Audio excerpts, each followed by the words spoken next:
Gift है, और ये गिफ्ट क्यों दिया जाता है? Out of love and affection, है ना। लेकिन गिफ्ट और ग्रेचुटी में एक फर्क है।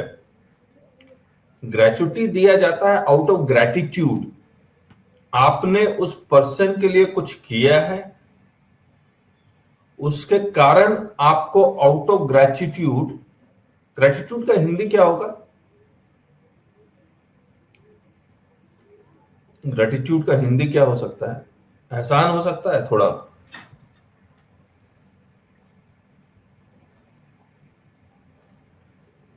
ग्रेटफुल, कृतज्ञता, कृतज्ञता, थैंकफुलनेस। तो out of gratitude, out of कृतज्ञनेस ये पेमेंट किया जाता है। मैं आपको बताता हूं ये ग्रेचुटी शुरू कैसे हुआ। जमशेदजी टाटा ने झारखंड में काली माटी एक जगह है, पता है कौन सी जगह है ये काली माटी? नाम सुना आपने?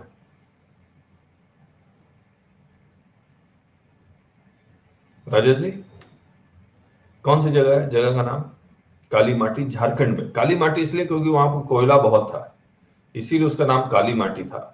और काली माटी में वहां पर उन्होंने एक स्टील प्लांट लगाया। आज इस जगह का नाम जमशेदपुर है, टाटा नगर है। करेक्ट है? आप सोच के देखिए, उस काली माटी पूरा जो जंगल था वहां पर उनके साथ बहुत सारे इंप्लॉइज गए, जहां पर उन्होंने स्टील प्लांट लगाया, जिसमें एक रूसी मोदी भी थे। अब ये जब इंप्लॉय यहां काम कर रहे थे, काम करते करते करते कई साल बाद जब वो रिटायर करने लगे, तो obviously Jamshedji Tata out of gratitude, out of कृतज्ञनेस, he started paying a lump sum amount कि रिटायर कर रहे हैं, मेरे तरफ से एक गिफ्ट है। तो ये ग्रेचुटी जो इंप्लॉय को मिल रहा है, सबसे पहली बात, ये इनकम है या नहीं है? यस और नो?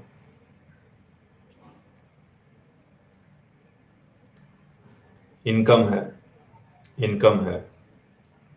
रिटायरमेंट से पहले मिल रहा है या बाद में मिल रहा है?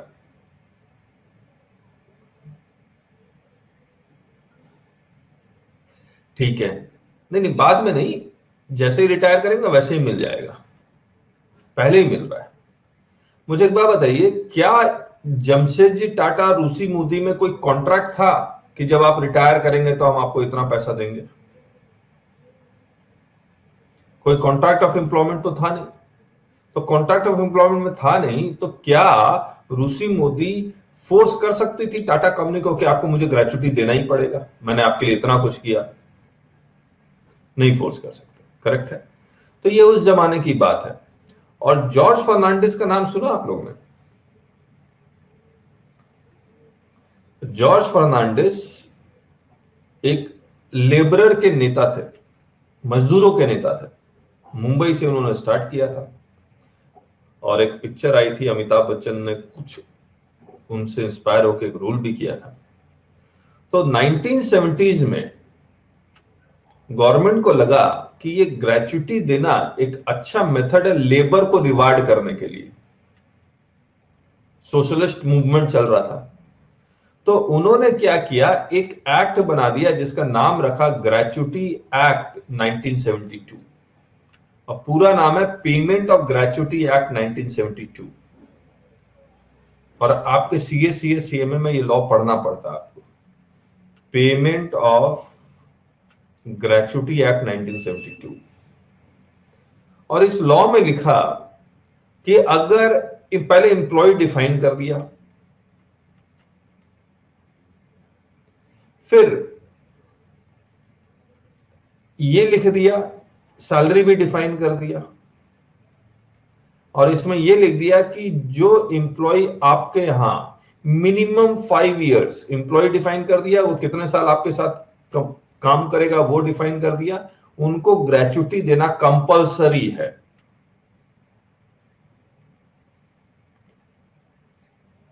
उनको ग्रेचुटी देना कंपलसरी है।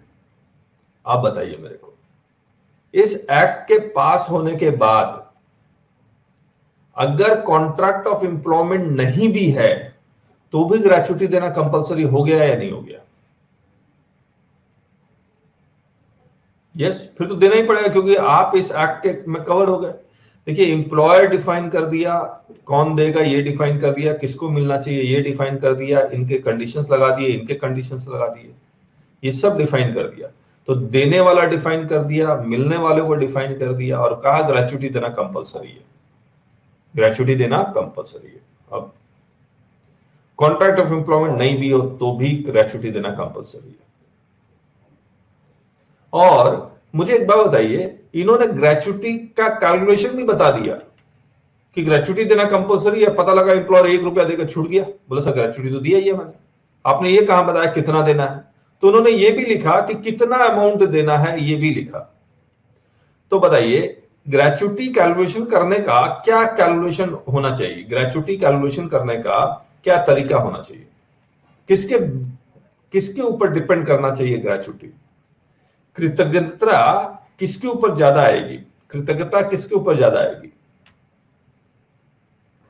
एक तो बेसिक सैलरी के ऊपर डिपेंड करेगा, दूसरा किसके ऊपर डिपेंड करेगा? कितने साल आपने उस एम्प्लॉय के साथ काम किया, 5 साल वाला, 10 साल वाला, 15 साल, जो 50 साल काम करके आपके साथ रिटायर कर रहा था उसको आप ज्यादा ग्रेचुटी देंगे, इनटू ड्यूरेशन ऑफ सर्विस।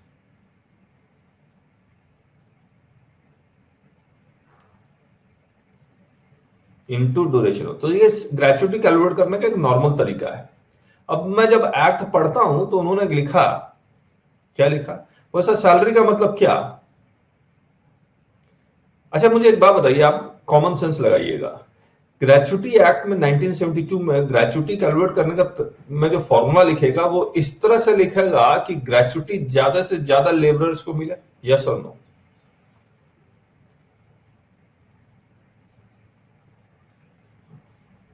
तो बताइए, उन्होंने सैलरी का मतलब क्या लिखा होगा? उन्होंने सैलरी का मतलब क्या लिखा होगा? बेसिक सैलरी प्लस डीए आएगा या नहीं आएगा? यस। कॉन्ट्रैक्ट ऑफ एम्प्लॉयमेंट में लिखा हुआ है DA not forming part of salary. Contract of employment में लिखा हुआ है DA not forming part of salary. यानी कि यहां पर आरपीएफ का जो कैलकुलेशन हो रहा है वो सिर्फ 12% ऑफ बेसिक सैलरी हो रहा है। अब बताइए, डीए तो तभी आता है when it is part of retirement benefits, और यहां as per contract of employment it is not a part of retirement benefits.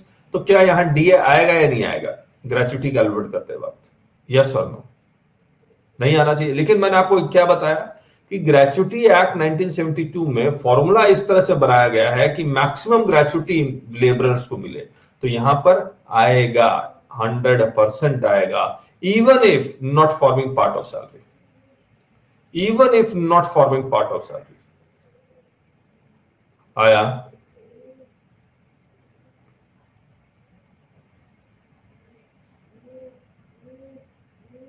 अब इन्होंने देखिए क्या किया,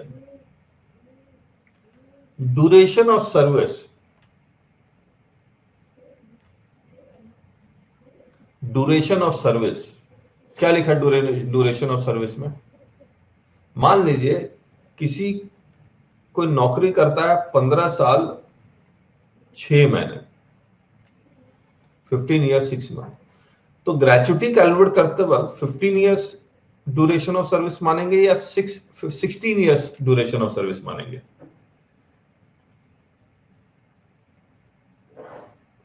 6 मंथ 1 डे,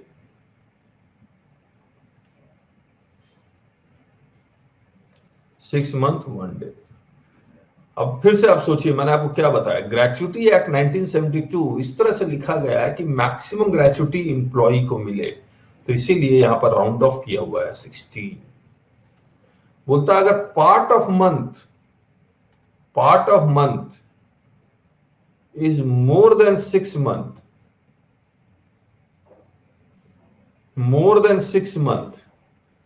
तो हम इसको राउंड ऑफ कर देंगे नेक्स्ट ईयर तक। करेक्ट है? अब अगर मैं कंप्लीट फॉर्मूला लिखूं इसमें तो वो लिखता क्या है, देखिए मैं आपको बताता हूं। 15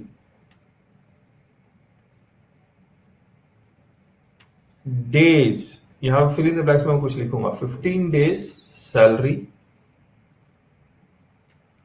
for each completed year of service.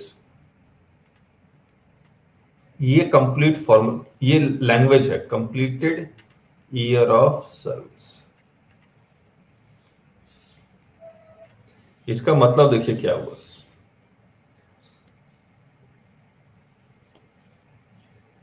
आप 1990 से काम कर रहे हैं कंपनी में और आप 2020 में रिटायर करते हैं, 21 में, 23, 24 में रिटायर करते हैं, लेकिन आप काम कर रहे हैं 1990 में, करेक्ट है? मुझे एक बात बताइए, 1990 में जब आपने शुरुआत की होगी तो कंपनी में आपकी सैलरी कम होगी, 2020 में ज्यादा होगी। तो मैं ये मान के चल रहा हूं कि मान लीजिए यहां पर आपने शुरुआत की थी 20,000 पर मंथ में, और अब अच्छा ये तो ज्यादा हो जाएगा क्योंकि मैं ग्रेचुटी एक्ट में हूं, तो मैं कम करता हूं।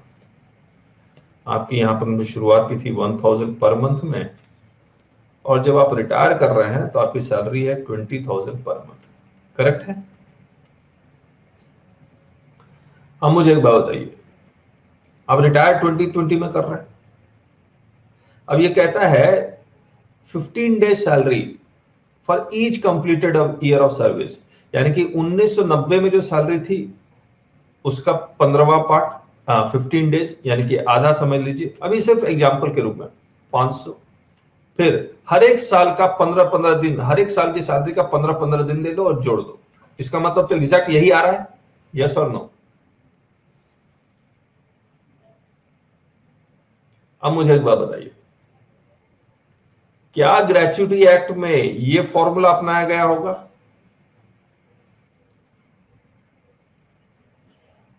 क्या फॉर्मूला अपनाया गया हो कि मैक्सिमम ग्रेचुटी इंप्लॉय को मिले? क्या फॉर्मूला अपनाया गया होगा कि मैक्सिमम ग्रेचुटी इंप्लॉय को मिले? सबसे कम कब मिलेगी? मैं कहूंगा कि सर 1,000 पर मंथ पूरे साल का ले लो आप, 20 साल काम किया है, फिर 20 इंटू 500 ले लो। क्या बार बार ईच कंप्लीटेड ईयर सर्विस नहीं देखेंगे? या फिर ये फॉर्मूला अपना ले, जिस वक्त जिस दिन जिस मंथ वो रिटायर कर रहा है उस मंथ सैलरी 20,000 थी, इसका आधा ले लो, यानी कि 15 डेज तो भी होगा 10,000, और इसको मल्टीप्लाई कर दो 20 इयर्स ऑफ सर्विस। बताइए कौन सा फॉर्मूला अपनाने में फायदा है ग्रेचुटी एक्ट में कि मैक्सिमम ग्रेचुटी मिले? तो सैलरी कौन सी at the time of retirement वाली लेने में फायदा है, यस और नो? तो मैं लिख रहा हूं 15 days salary at the time of retirement, at the time of retirement.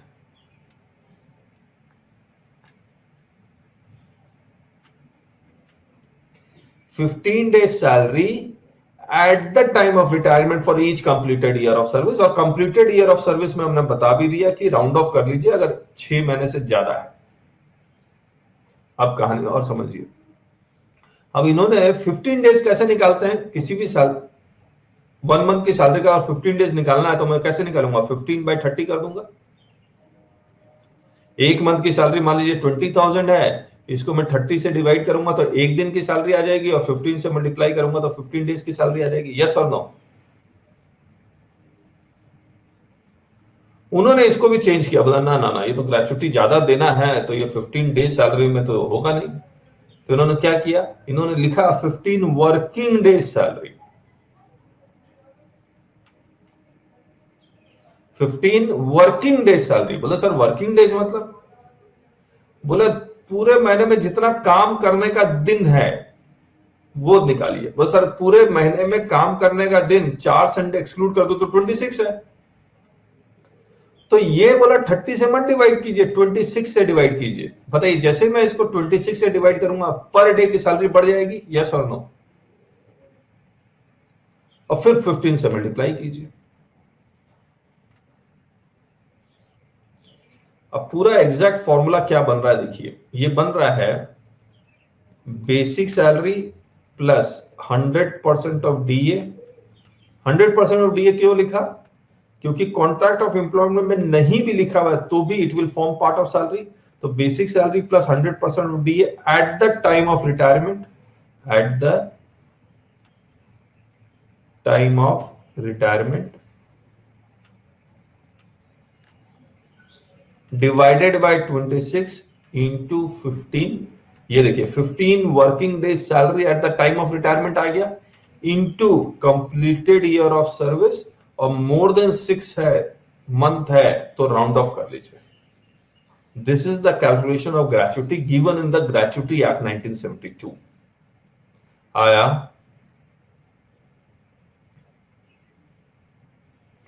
तो ये हो गया ग्रेच्युटी एक्ट 1972 की कहानी। अब मुझे एक बात बताइए, क्या हर एक एम्प्लॉयर या एम्प्लॉय ग्रेच्युटी एक्ट 1972 में कवर हो रहा होगा? राशन की दुकान भी तो एम्प्लॉय रखा हुआ है, उसको तो ग्रेच्युटी एक्ट एप्लीकेबल नहीं है, लेकिन वो भी अपने एम्प्लॉय को जो जाते जाते कुछ ना कुछ दे जाता है। तो जिसको ग्रेच्युटी एक्ट 1972 एप्लीकेबल नहीं हो रहा है, तो उसको क्या ग्रेच्युटी, वो एम्प्लॉयर क्या अपने एम्प्लॉय को वो ग्रेच्युटी देगा या नहीं देगा?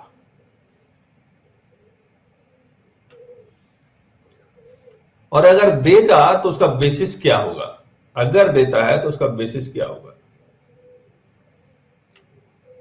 सुंदर पिचाई या टॉप रंग के एम्प्लॉइज हैं, they are not covered under the gratuity act 1972। उसमें उन्होंने कुछ लिमिट भी डाल रही है सैलरी की, इससे ज्यादा सैलरी होगी तो आप ग्रेच्युटी एक्ट में नहीं आएंगे। तो उनको ग्रेच्युटी मिलना है या नहीं मिलना है, ये डिपेंड करेगा कॉन्ट्रैक्ट ऑफ एम्प्लॉयमेंट में, यस और नो?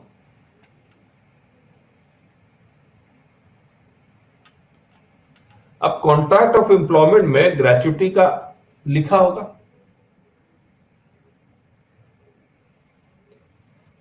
कि जब आप रिटायर करेंगे तो हम आपको इतना ग्रेच्युटी देंगे, लिखा होगा या नहीं लिखा होगा? और कितना लिखा होगा? ये तो वो लमसम लिख देंगे कि मैं जब आप रिटायर करेंगे तो जितने भी इंप्लॉइज हैं मैं सबको 1-1 लाख रुपया दूंगा ग्रेच्युटी, करेक्ट है? या लिख देगा कि 2000 into duration of service, 5000 into duration of service, यानी कॉन्ट्रैक्ट ऑफ एम्प्लॉयमेंट तो घर की कहानी है, मेरे और आप में कॉन्ट्रैक्ट ऑफ एम्प्लॉयमेंट हो रहा है, तो वो चाहे किसी भी तरह से हो उसमें गवर्नमेंट कोई दखल देगी, यस और नो?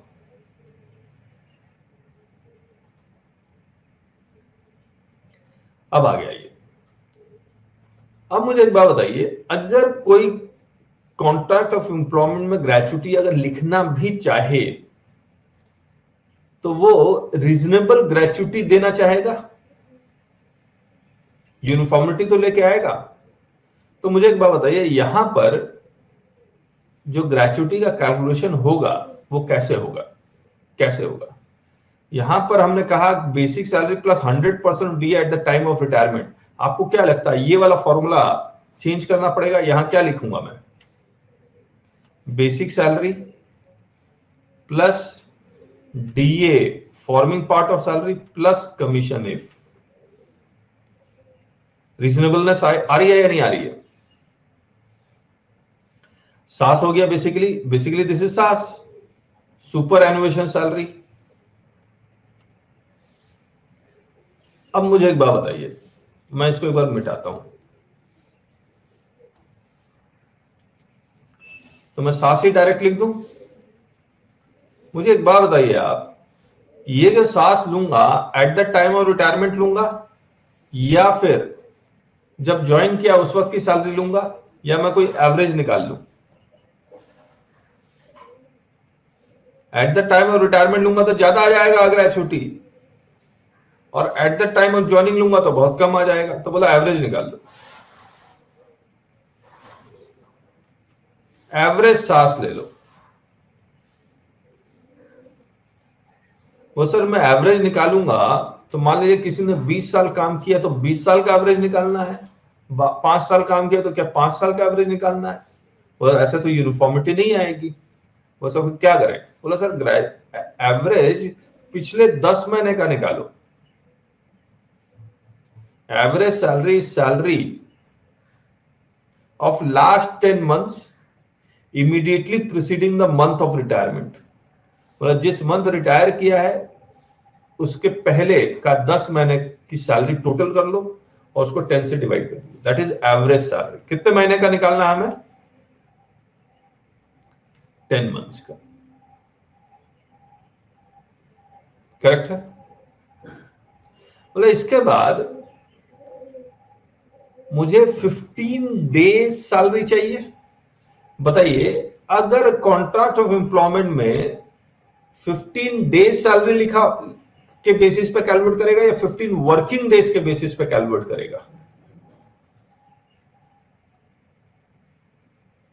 15 डेज के बेसिस पे कैलकुलेट करेगा, क्योंकि रीजनेबलनेस चाहिए हमें, रीजनेबलनेस। यहां पर तो गवर्नमेंट ने फॉर्मूले को ट्वीक कर दिया, बस sir eight the time of retirement gratuity ज्यादा देनी है। 15 डेज सैलरी की जगह आपने लिख दिया 15 वर्किंग डेज सैलरी, क्योंकि ग्रेच्युटी ज्यादा देनी है। और डीए को आपने जानबूझ के प्लस कर दिया, जबकि प्लस नहीं होना चाहिए था, आपने प्लस कर दिया। तो एवरेज सास पिछले 10 महीने का डिवाइड बाय 30 इंटू 15, ये क्या आ गया? ये क्या आ गया? 15 डेज सैलरी आ गई for each completed year of service. अब मुझे ड्यूरेशन ऑफ सर्विस से भी तो मल्टीप्लाई करना पड़ेगा, for each completed year of service. अब मैं जब कंप्लीटेड ईयर ऑफ सर्विस से मल्टीप्लाई करूंगा, तो मान लीजिए किसी ने 15 साल 9 महीने मेरे साथ काम किया है, तो क्या मैं 15 साल लूंगा या 16 ईयर्स लूंगा?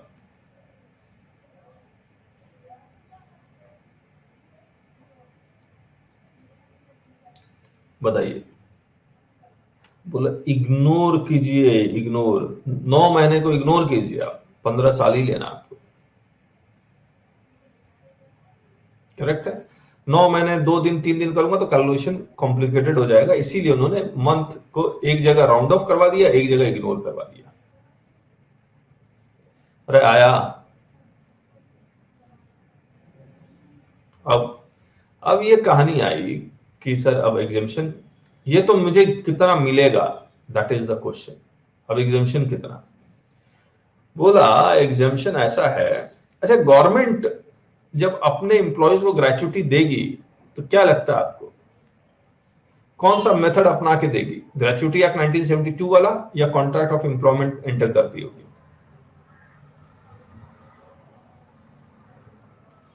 गवर्नमेंट जितना रूल है उससे ज्यादा ग्रेच्युटी कभी देगी, हाँ या ना?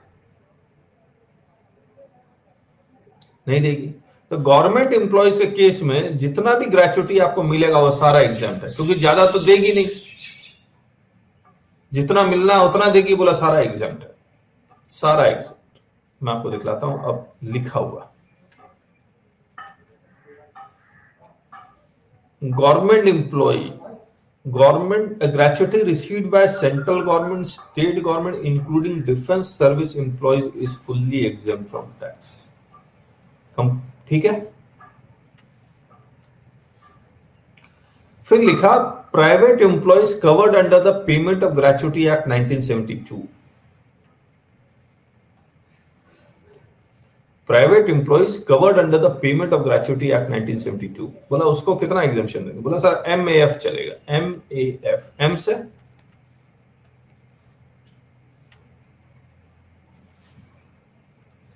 मैक्सिमम एक्चुअल फॉर्मूला, बोला मैक्सिमम है 20 लाख, और ये लाइफ टाइम एग्जेम्पशन है, यानी कि आपको पूरे लाइफ में ग्रेच्युटी का 20 लाख से ज्यादा एग्जेम्पशन कभी नहीं मिलेगा। तो पहले लिमिट 10 लाख हुआ करती थी, अब 20 लाख है। वो सर इसका मतलब क्या है 20 लाख से ज्यादा एग्जेम्पशन नहीं मिलेगा? मान लीजिए आपने किसी टाटा कंपनी में थे, वहां से आपने रिटायर किया और आपको 8 लाख का एग्जेम्पशन मिल गया। फिर टाटा कंपनी के बाद आप इंफोसिस ज्वाइन कर लिया, इंफोसिस से आपको ग्रेच्युटी मिल रहा है 13 लाख, तो 8 लाख का एग्जेम्पशन आप ऑलरेडी क्लेम कर चुके हो, तो यहां पर जो लिमिट है 20 लाख की जगह 12 लाख हो जाएगी। तो बोला लाइफ टाइम एग्जेम्पशन 20 लाख है, तो जितना एग्जेम्पशन आप ऑलरेडी क्लेम कर चुके हैं, नेक्स्ट एम्प्लॉयर के साथ अगर आप काम करके रिटायर करते हैं तो ये उतने अमाउंट से कम होगी जितना एग्जेम्पशन आप ऑलरेडी पहले क्लेम कर चुके हैं। करेक्ट है? This is the meaning of life time exemption. फिर जितना मिल रहा है एक्चुअल ग्रेच्युटी रिसीव्ड,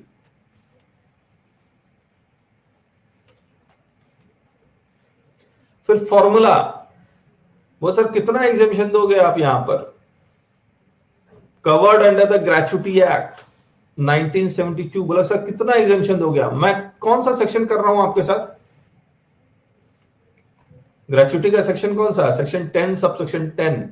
17 सबसेक्शन 1 में ग्रेचुटी को इनकम मान लिया गया, सेक्शन 10 सबसेक्शन 10 में इसको हम एग्जामिशन दे रहे हैं। अब मैं आपसे कर रहा हूं सेक्शन 10 सबसेक्शन 10, और मैं सेक्शन 10 सबसेक्शन 10 से पूछ रहा हूं कि भैया एग्जामिशन बता दो यहां पर कितना। बोला ग्रेचुटी एक्ट 1972 से पूछो। क्या कहा उसने? ग्रेचुटी एक्ट 1972 से पूछो। मैं ग्रेचुटी एक्ट 1972 के पास भाग भाग के गया और कहा कि भैया बता दो ग्रेचुटी का एग्जामिशन सेक्शन इनकम टैक्स का आपसे पूछो। बोला ग्रेचुटी एक्ट बोलता इतना ही एग्जामिशन दे दो जितना मैं कैलकुलेट करता हूं। तो ये जो फॉर्मूला है वो ये वाला फॉर्मूला इनकम टैक्स में आ जाएगा। कौन सा फॉर्मूला मैं लिखूं? तो ये आएगा 15 वर्किंग डेज सैलरी। बोला कौन सी सैलरी? बोला basic salary plus 100% of DA. बोला सर ये कब की? बोला eight the time of retirement. At the time of retirement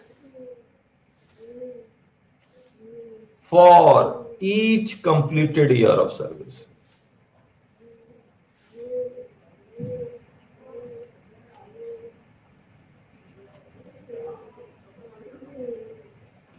correct है। अब इन तीनों में से जो सबसे कम होगा वो एग्जेम्प्ट हो जाएगा। Least is exempt.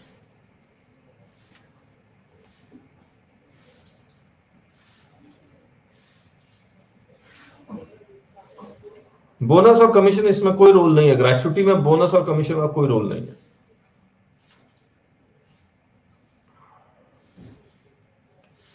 करेक्ट।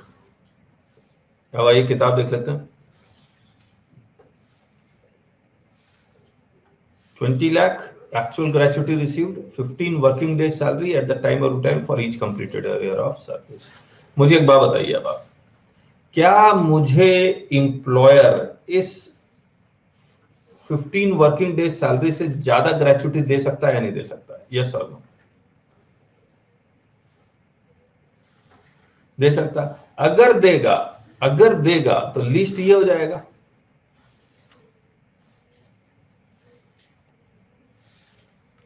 तो 20 लाख, इस फॉर्मूला से ग्रेचुटी आ रहा है 8 लाख, एम्प्लॉयर मुझे 10 लाख दे रहा है। एम्प्लॉयर मुझे 10 लाख दे रहा है। तो बताइए एग्जामिशन कितनी मिलेगी? 8 लाख। मिला कितना है? 10 लाख। टैक्सेबल ग्रेचुटी कितना आएगा? 2 लाख। टैक्सेबल ग्रेचुटी आएगा 2 लाख। यस और नो?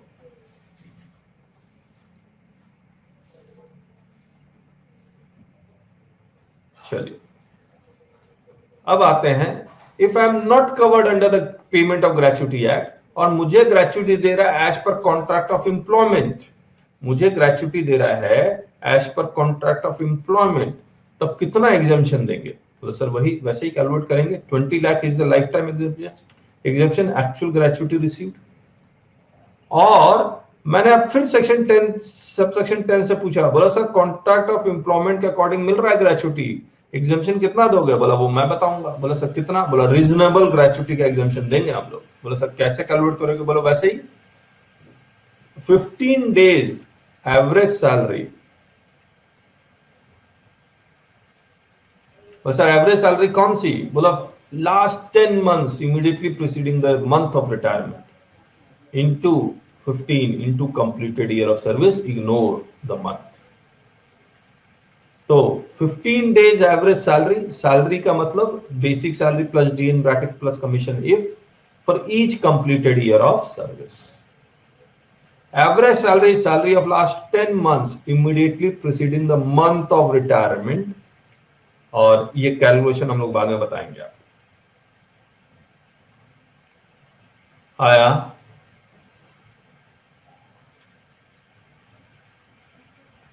अब हम लोग एक प्रैक्टिकल क्वेश्चन करते हैं ये वाला, उसके बाद बाकी और कैलकुलेशन भी आपको बताएंगे। पहले एक प्रैक्टिकल क्वेश्चन करते हैं ये वाला। इसमें लिखा हुआ compute taxable gratuity if is covered under the payment of gratuity act 1972। he is not covered under the payment of gratuity act 1972, he is paid gratuity under the terms of contract of employment। Correct है? मुझे एक बात बताइए अब आप, मुझे अगर covered under the payment of gratuity act 1972 है तो मुझे एग्जेम्पशन जो कैलकुलेट करना है वो ग्रेचुटी एक्ट 1972 के अकॉर्डिंग करना है, यस और नो?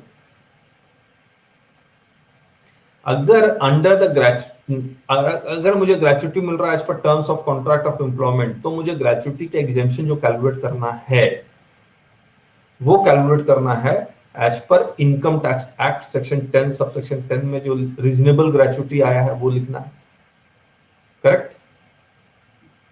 दोनों में आपको डिफरेंस पता ही है।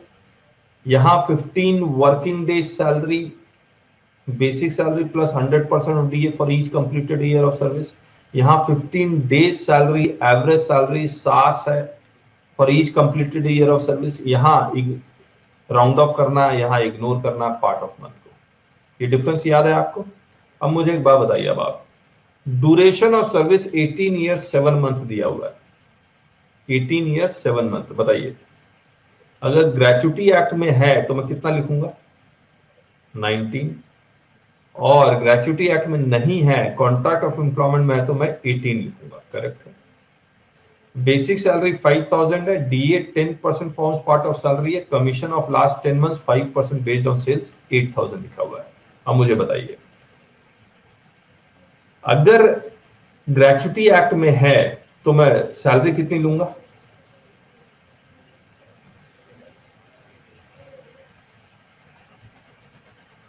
सैलरी कितनी लूंगा अगर ग्रेचुटी एक्ट में है तो?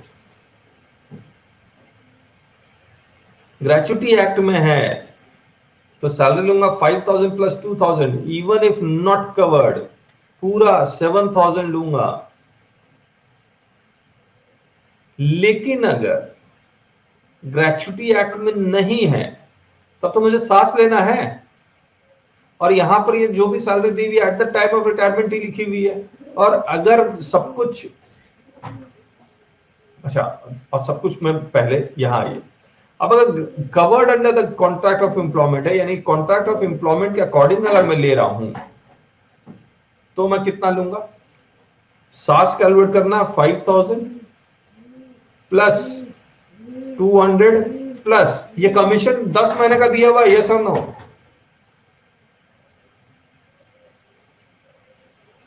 तो मैं इसको 10 से डिवाइड करूंगा तो 800 आ जाएगा, तो ये 6000 आ जाएगा।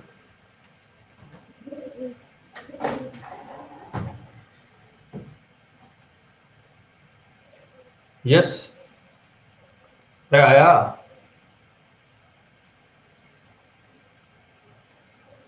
अब मुझे एक बात बताइए, अगर अब मुझे कैलकुलेट करना है 15 वर्किंग डेज सैलरी, तो 7000 हमने कैलकुलेट किया, इसको मैं डिवाइड किससे करूंगा एक दिन की सैलरी निकालने के लिए अगर ग्रेचुटी एक्ट में है तो? 26 से एक दिन की सैलरी आ गई, मल्टीप्लाई किससे करूंगा?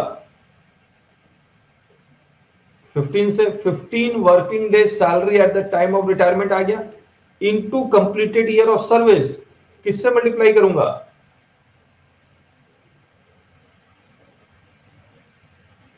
19 से। तो ये आ गया एक। अब अगर कॉन्ट्रैक्ट ऑफ एम्प्लॉयमेंट अकॉर्डिंग बताइए सैलरी कितना लिखूंगा?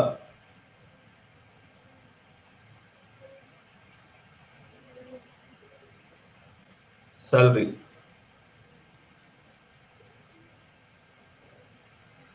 6000 कैलकुलेट कर लिया हमने, डिवाइड किससे करूंगा?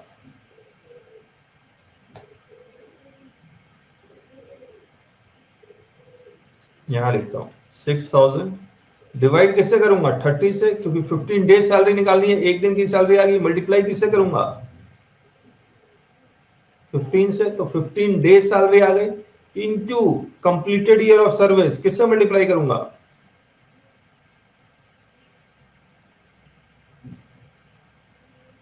18 से। तो ये कैलकुलेशन आ गया, ये देखिए मैक्सिमम 20 लाख दोनों जगह आएगा, एक्चुअल ग्रेचुटी रिसीव दोनों जगह 140 आएगा। यहां 7000 डिवाइडेड बाय 26 इंटू 15 इंटू 19 76731 आ गया, 140 मिल रहा है, एग्जाम्पशन में 76731 का मिलेगा, टैक्सेबल ही आ जाएगा। यहां पर 6000 सास आ गया, एवरेज सास डिवाइड बाय 30 इंटू 15 इंटू 18, 54,000 आ गया, टैक्सेबिलिटी ये आ गई। आया?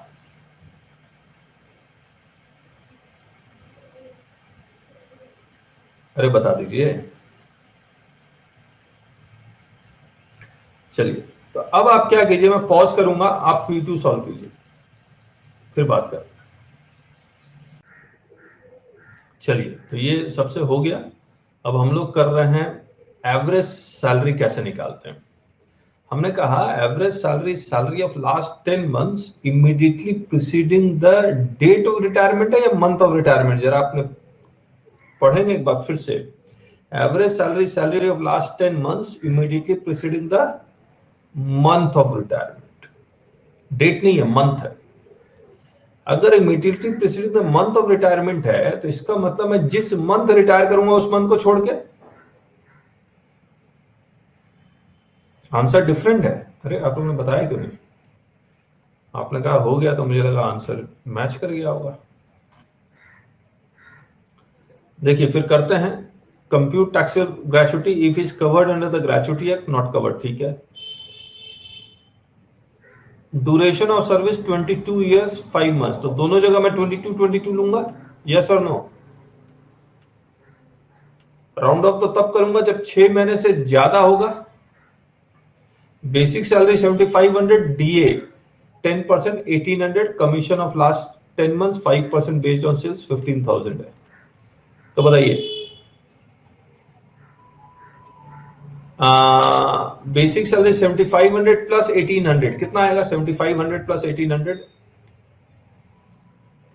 तो 9300 यहां आ जाएगा। तो मैं यहां पर कैलकुलेट ही कर लेता हूं। तो 9300 डिवाइडेड बाय 26 इंटू 15 इंटू 22 कितना आ रहा है ये?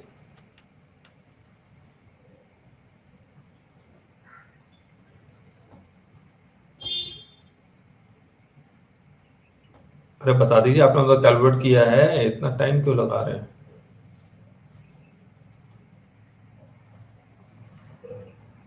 वन 18038। और मिल कितना रहा है ग्रेचुटी? मिल कितना रहा है?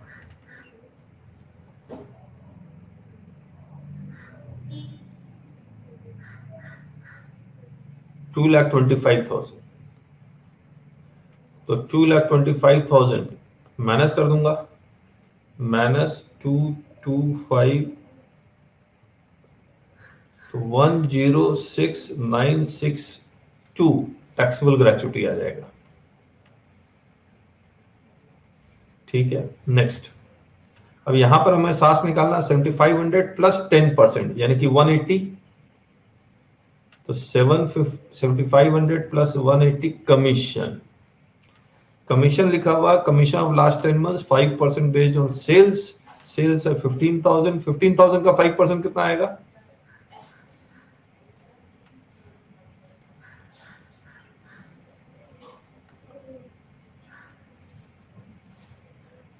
750।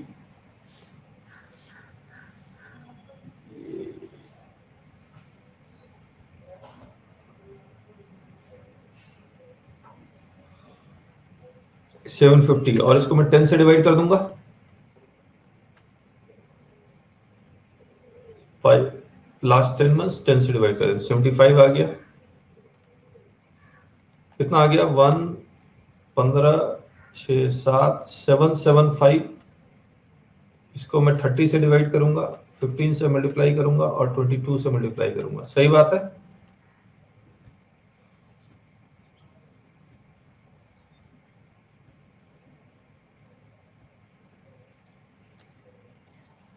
तो ये 127957 माइनस 2,25,000 कितना आ रहा है? ये इतना नहीं आ रहा है।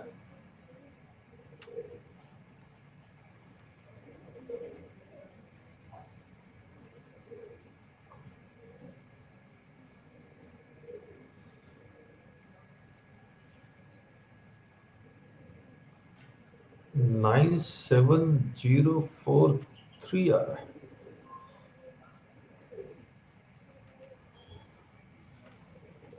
कहाँ गड़बड़ कर दी, आंसर गलत नहीं होना चाहिए।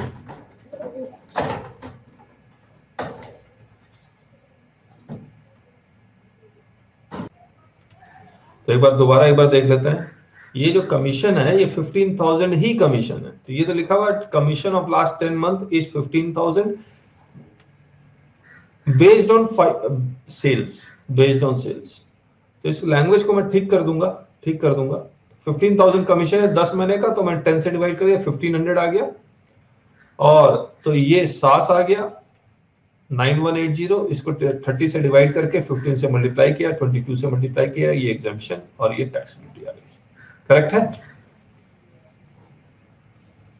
चलिए और 5 मिनट लूंगा आपका। आप देखिए, हम लोग डिस्कस कर रहे थे salary of last 10 months immediately preceding the date of retirement या मंथ ऑफ रिटायरमेंट। तो यहां क्या लिखा हुआ, मंथ ऑफ रिटायरमेंट लिखा हुआ है। अगर डेट ऑफ रिटायरमेंट लिखता तो उस पर्टिकुलर डेट से पिछला 10 महीने जाते हैं, लेकिन यहां पर मंथ ऑफ रिटायरमेंट लिखा हुआ है, यानी कि जिस मंथ रिटायर किया है उस मंथ को छोड़ के। जैसे यहां पर 15 नवंबर को रिटायर किया, तो 15 नवंबर को छोड़ के, यानी कि नवंबर महीने को छोड़ के, तो नवंबर महीने को मैं छोड़ दूंगा तो अक्टूबर तक की सैलरी चाहिए हमें, यस और नो। और उससे पहले 10 महीने, उससे पहले 10 महीने। तो हम लोग इसको कैलकुलेशन करने के लिए कैसे करेंगे, हमने क्या किया, एक राउंड फिगर लिख लिया। अप्रैल, मई, जून, जुलाई, अगस्त, सितंबर, अक्टूबर, नवंबर, दिसंबर, जनवरी, फरवरी, मार्च। अब इस क्वेश्चन में कब रिटायर कर रहा था वो, कब रिटायर कर रहा था, नवंबर में रिटायर कर रहा था। करेक्ट है। जिस महीने रिटायर किया उस महीने को छोड़ के, यानी कि यहां से शुरू करेंगे 1 2 3 4 5 6 7 8 9 10, यानी कि मुझे यहां से लेकर यहां तक की सैलरी, अक्टूबर से लेकर जनवरी तक की सैलरी चाहिए, या मैं यूं कहूं जनवरी से लेकर अक्टूबर तक की सैलरी चाहिए। सही बात है या नहीं है। अगर मैं 15 नवंबर को रिटायर कर रहा हूं तो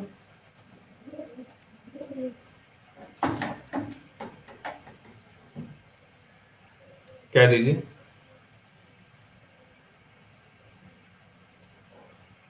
अगर मैं 15 नवंबर को रिटायर कर रहा हूं तो नवंबर छोड़ के अक्टूबर तक की सैलरी चाहिए, उसका पिछला 10 महीने, जैन टू अक्टूबर, तभी 10 महीने होंगे ना, 10 महीने की सैलरी चाहिए हमें।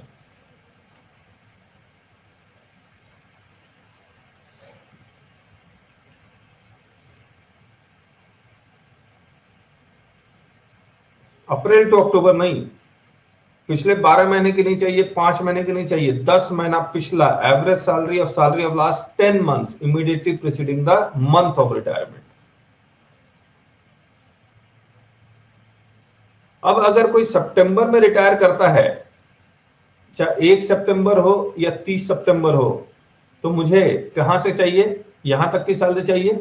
तो यहां से मैं पिछला जाऊंगा 1 2 3 4 ऐसा करके, यानी कि नवंबर से लेकर अगस्त तक की सैलरी चाहिए।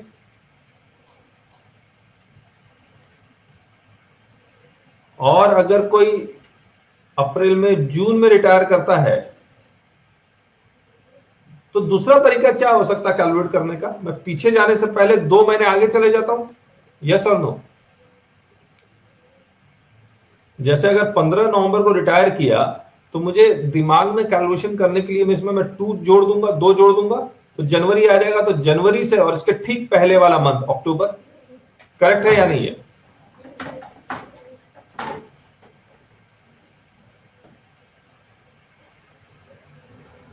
अब मुझे एक बात बताइए, अगर कोई फरवरी में रिटायर करता है तब बता सकते हैं कहां से कहां तक,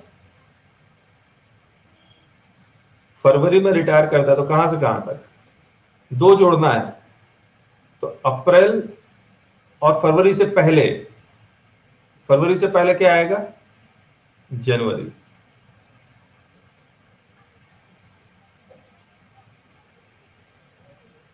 ठीक है। अगर कोई अगस्त में रिटायर करता है तो जल्दी बताइएगा, अगस्त में रिटायर करता है, अगस्त में रिटायर करता है तो क्या करेंगे आप, इसमें 2 जोड़ेंगे, इसमें 2 जोड़ेंगे तो क्या आएगा, अक्टूबर, और अगस्त से पहले जुलाई। तो अक्टूबर टू जुलाई ये 10 महीने की सैलरी हो गई कैलकुलेशन के लिए। अब एवरेज सैलरी कैसे कैलकुलेट करना? Retires on 15 January, basic salary up to August है, बेसिक सैलरी अप टू 8,000। तो मैं सबसे पहले क्या करूंगा, 15 जनवरी को रिटायर कर रहा है तो इसमें 2 जोड़ना है, तो क्या आएगा, मार्च और जनवरी से पहले दिसंबर। थोड़ा सा प्रैक्टिस करेंगे ये याद हो जाएगा। मार्च 2 जोड़ना है, मार्च और जनवरी से पहले दिसंबर। तो मार्च टू दिसंबर की सैलरी लेनी है हमें। जिस मंथ सैलरी इंक्रीज हो रही है वो मंथ है अगस्त, तो यहां मैंने अगस्त लिख लिया और उससे पहले आ गया, सॉरी, जिस मंथ सैलरी इंक्रीज हो रही है वो है सितंबर। जिस मंथ सैलरी इंक्रीज हो रही है वो है सितंबर और सितंबर से पहले अगस्त। सितंबर से सैलरी कितनी है, 8,000। उससे पहले सैलरी कितनी थी, 6,000। मार्च अप्रैल मई जून जुलाई अगस्त, ये 6 महीने की सैलरी, ये 4 महीने की सैलरी, ये 36, ये 32, टोटल करेंगे तो 68 आएगा। डिवाइड कर दूंगा 10 से, 68,000 आएगा।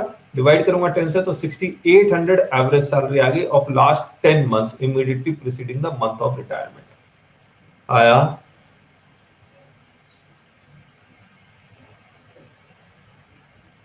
तो ये कैलकुलेशन का पार्ट है, मैंने बता दिया आपको। अब आप क्या कीजिए, ये P3 करके लाइएगा।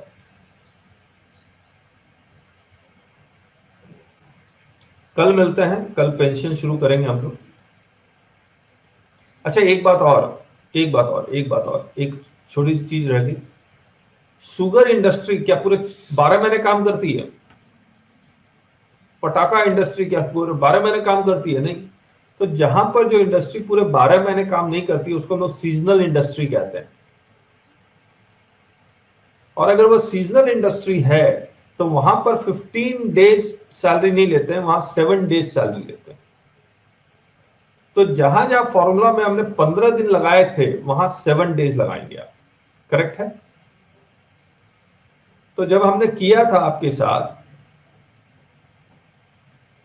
सैलरी डिवाइडेड बाय 30 इंटू 15, तो इसको इंटू 7 कर दीजिए। सैलरी डिवाइडेड बाय 26, एक दिन की सैलरी आ गई, इंटू 7 कर दिया तो 7 दिन की सैलरी आ जाएगी। करेक्ट है? Seasonal industry, seasonal industry. इसके बाद एक चीज और रह गई। मैंने आपको कहा कि ये जो 20 लाख है ये लाइफ टाइम एग्जामिशन है।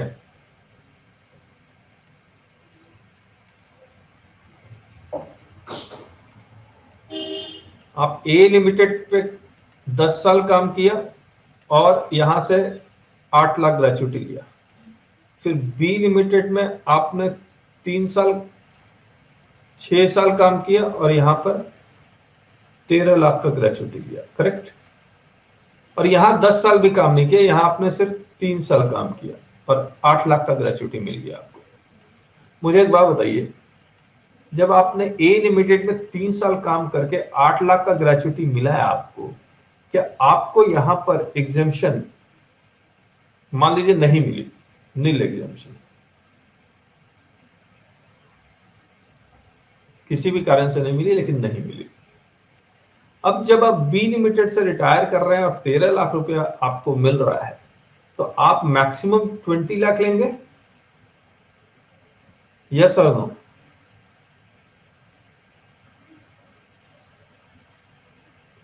क्योंकि 20 लाख इसलिए लेंगे क्योंकि आपको ये 8 लाख का एग्जेम्पशन नहीं मिला। 8 लाख का पहले एग्जेम्पशन मिल जाता तो यहां 12 लाख लेते। करेक्ट? फिर एक्चुअल ग्रेचुइटी रिसीट और फॉर्मूला। अब जब फॉर्मूला में मैं completed year of service calculate करूंगा तो क्योंकि ये लाइफ टाइम ऑलरेडी है, यहां कंप्लीटेड ईयर ऑफ सर्विस में ये 3 साल भी जोड़ूंगा तो 6 + 3 9 ईयर्स होगा यहां पर।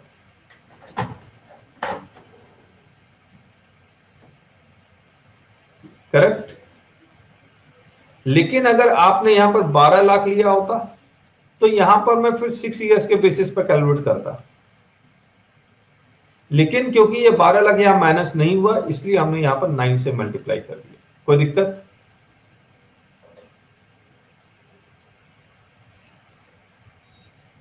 ये बात यहां लिखी हुई है, where gratuity is receive from more than one from one or more employers the maximum amount of exemption shall not exceed the limit which is, इसको 20 लाख, अच्छा यहां पर लिखा है the amount of exemption claimed earlier in the same previous year or earlier previous year shall be reduced from 20 lakh. अच्छा, meaning of completed year of service. Completed year of service means total service including service under former employers, provided he has not paid gratuity. He was not paid gratuity by former employer. यहां पर तो यहां पर अगर gratuity नहीं मिले, मुझे लगता है कि अगर ग्रेचुटी नहीं मिली इसीलिए एग्जेम्पशन नील है, तो इसको मैं 0 ही कर देता हूं। आया? हम लोग कल एक बार और रिवाइज करेंगे।